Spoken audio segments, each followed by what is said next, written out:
नमस्कार। MHD 7 के अंतर्गत आज हम वाक्य साँचे के विषय में जानेंगे। यद्यपि वाक्य विश्लेषण के आधार पर 4 तरह से ये वर्गीकरण किया जाता है। परंपरागत रूप में वाक्यों को अकर्मक, सकर्मक, द्विकर्मक और अर्थपूरक आदि वर्गों में विभाजित करने की पद्धति व्याकरणिक प्रकारों पर आधारित होती है। प्रकार के आधार पर वाक्य कोटियाँ इस प्रकार दर्शाई जाती हैं, जैसे कर्ता क्रिया, कर्ता कर्म क्रिया, कर्ता कर्म कर्म क्रिया। कर्ता क्रिया का उदाहरण जैसे रमेश हंसता है, तो इसमें कर्ता और क्रिया दोनों चीज़ें। कर्ता कर्म क्रिया, रमेश फल खाता है, इसमें कर्ता कर्म और क्रिया तीनों चीज़ें हैं। कर्ता कर्म कर्म क्रिया, रमेश राधा को किताब देता है। तो यहाँ पर कर्ता कर्म कर्म क्रिया इस तरीके से आप वाक्य को देख रहे हैं। ध्यान दें कि लौकिक अर्थपरक की दृष्टि से कर्म को प्राप्तिकर्ता भी कहा जा सकता है। ये वाक्य नहीं है बल्कि वाक्यों के ढांचे हैं जिनमें समान धर्मी अनेक वाक्यों का समावेश रहता है। यानी ये वाक्य का ढांचा है। इस तरीके की पैटर्न पर और बहुत सारे से वाक्य बनाए जा सकते हैं। ये सिर्फ ढांचा मात्र है, यानी एक तरीका है कि वाक्य कैसे बनेगा, उसका एक तरीका है। इसी तरीके को लेकर के आप बहुत सारे वाक्यों का निर्माण कर सकते हैं। भाषा में वास्तविक वाक्यों की संख्या अनगिनत हो सकती है, लेकिन वाक्य साँचों की संख्या निश्चित और सीमित होती है। वाक्य का साँचा, लेकिन वाक्य का जो पैटर्न है, किसी भी वाक्य को आप बनाते हैं तो वाक्य के पैटर्न कोई लिमिटेड होते हैं कि भाई ये इस पैटर्न पे वाक्य बन सकता है, इस पैटर्न पे बन सकता है।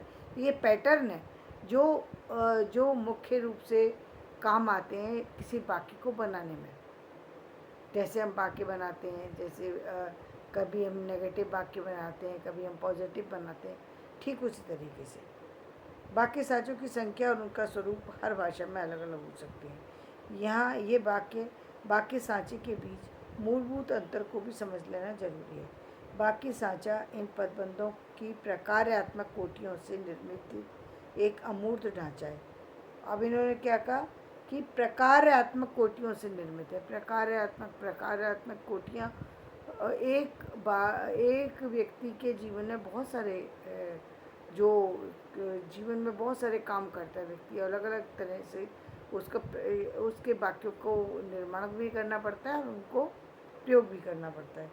तो वाक्य का एक मूर्त और निश्चित अस्तित्व होता है। वाक्य साँचा उसका एक अमूर्त और प्रतीकात्मक ढांचा होता है। वाक्य के प्रयुक्त शब्दों की संख्या सीमित होती है, लेकिन वाक्य साँचों के विभिन्न घटकों के स्थान पर प्रयुक्त हो सकने वाली संभावित शब्दों की संख्या असीमित हो सकती है। वाक्य साँचों की अपनी एक आंतरिक संरचना होती है और विभिन्न घटकों के विन्यास के अपने नियम होते हैं, और विभिन्न घटक कहाँ पर कैसे प्रयुक्त करने उसका भी एक नियम होता है।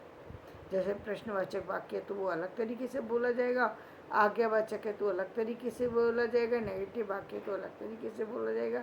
कैसे कहाँ देखिए, हिंदी में अलग तरीके से बोला जाएगा, इंग्लिश में अलग तरीके से बोला जाएगा, संस्कृत में उसका अलग प्रयोग किया जाएगा। अब देखिए प्रकार स्थान पर जो प्रयोग किया जाएगा वाक्य साँचा वो किस तरीके का होगा। प्रकार स्थान पदबंध स्तरीय होता है और एक पदबंध का प्रतिनिधित्व करता है। वाक्य साँचे के निर्धारण में पदबंध के नीचे किसी अन्य कोटि को नहीं लिया जा सकता। प्रकार स्थान संज्ञा पदबंध भी हो सकता है, जैसे राम का बड़ा भाई। क्रिया विशेषण पदबंध भी हो सकता है, जैसे कमरे में। क्रिया पदबंध का भी हो सकता है, जैसे खा रहा है। और स्वतंत्र विशेषण पदबंध का भी हो सकता है, जैसे मोहन बहुत बीमार है। लेकिन संज्ञा पदबंध से जुड़े विशेषण पदबंध का नहीं। और लेकिन क्या नहीं हो सकता, संज्ञा पदबंध से जुड़े विशेषण पदबंध का नहीं, एक साथ दो पदबंध का नहीं। जैसे काला घोड़ा में काला विशेषण पदबंध नहीं है। ये काला घोड़ा में काला जो है वो विशेषण है, ना कि पदबंध है। तो ये ध्यान रखना होगा, पदबंध अलग चीज़ है और किसी चीज़ का विशेषण मतलब चाहे वो संज्ञा के साथ जुड़े विशेषण या किसी और चीज़ के साथ, वो अलग चीज़ हो गई। और पदबंध एक अपना एक अलग रूप है उसका।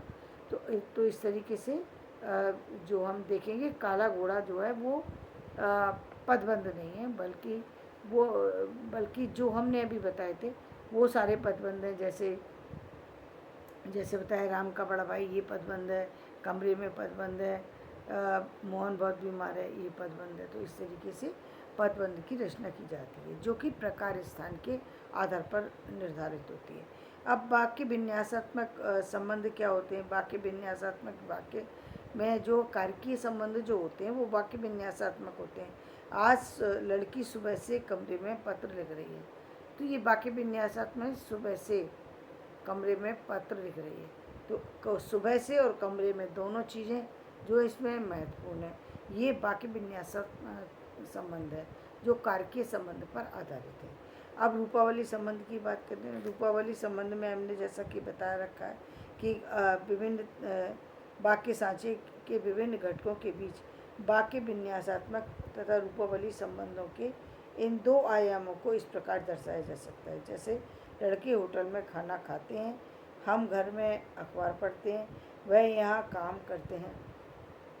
यानी इस तरीके से एक ही सांचे के आधार पर विभिन्न वाक्यों का निर्माण किया जा सकता है जो रूपावली संबंध पर आधारित है।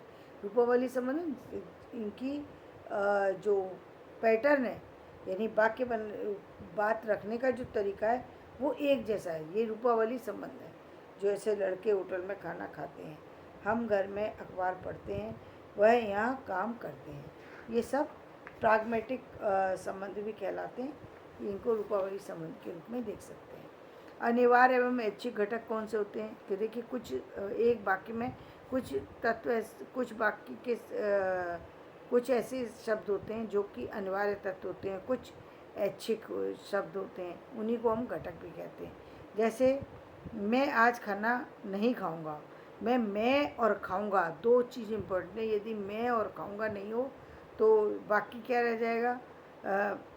आज खाना नहीं, तो यहाँ पर कोई सेंटेंस ही नहीं बनेगा। जब सेंटेंस ही नहीं बनेगा तो वाक्य का अर्थ निकलने का सवाल ही नहीं है। तो यानी यहाँ पर ये मैं और खाऊंगा दोनों अनिवार्य घटक है, अनिवार्य शब्द हैं। और इसी तरीके से आज खाना नहीं, ये ऐच्छिक शब्द हैं। इसकी जगह कोई और भी शब्द यूज हो सकता था। मैं आज पराठा खाऊंगा भी हो सकता था, मैं आज पूड़ी खाऊंगा भी हो सकता था, मैं मिठाई खाऊंगा भी हो सकता था। लेकिन मैं और खाऊंगा शब्द यहाँ पर अनिवार्य तत्व हैं। ये बात समझ लेना चाहिए। तो किस तरीके से एक वाक्य सांचे के अंतर्गत विभिन्न वाक्यों का निर्माण किया जा सकता है, ये आज हमने समझा। कल हम आधारभूत वाक्य के आधार पर स्वरूप और लक्षणों के बारे विषय में जानेंगे। धन्यवाद।